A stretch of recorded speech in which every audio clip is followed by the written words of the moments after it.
Good afternoon, everybody. Welcome to Paul's Monday Market Update number 173 for Monday, 10th of February 2025. As always, you're always very welcome here, but just remember that you are always responsible for your own trading decisions. This is EEM, okay? So it's the iShares Emerging Markets Index Fund, okay? And it once again, it's weekly chart, gives a bit of an indication. Now, normally what we see is, historically, normally what we've seen is really good correlation between dollar strength and the emerging markets, all right? So emerging markets, okay, normally they're exporting their commodities. That's what gives them some strength. But equally, the debts are, the debts are priced in dollars as well, right? So very often the debt's priced in dollars. So of course, if the dollar is strong, that weighs on the emerging markets because invariably they're having to spend more on debt repayment than on their own domestic plans, all right? So there's normally, we have seen, especially over the last few years, really good, strong correlation between those swings in the dollar and also the EEM chart. What interests me is that, as I said, we've just looked at commodities, all right? So the commodities are strengthening.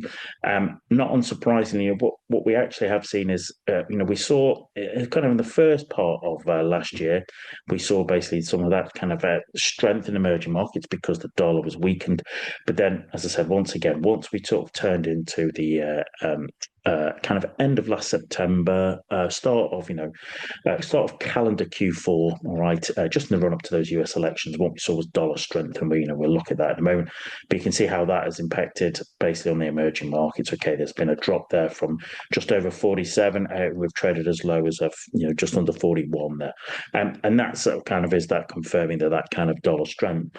But I'm kind of starting to look, that we're building a bit of a broadening formation there. Okay, on the weekly chart, a bit of a broadening formation there.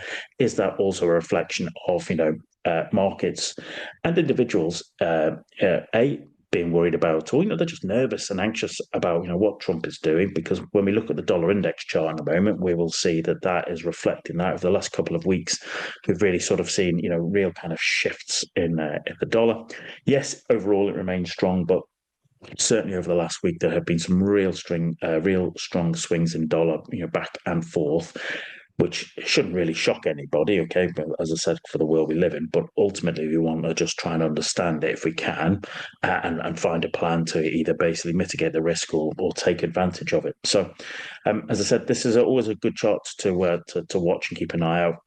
For those of you who've been here before, you'll know that I always start to get a bit curious and interested when I start to see you've got a broadening formation, but also look at price and the moving averages. They're all starting to coil up. All right, this is all starting to coil up. All right, normally this is the calm before the storm, and you've got all those moving averages. You hear me say it all the time. It's like price is coiling up.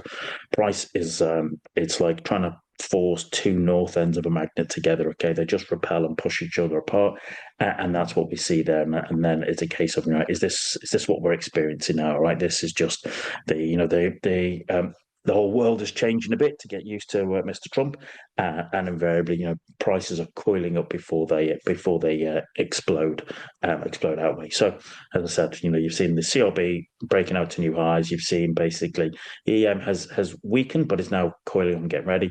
And then, as I said, the dollar charts have been interesting over the last week. So for me, it looks like it's all getting ready to make its next move, and so we just want to be prepared to run with that, whichever way it particularly works. Sometimes it's very clear, other times it's not. For me, it's not necessarily that clear at the moment, so I'm very happy to let the market do its thing, and then I'll look to sort of trade the trend after it.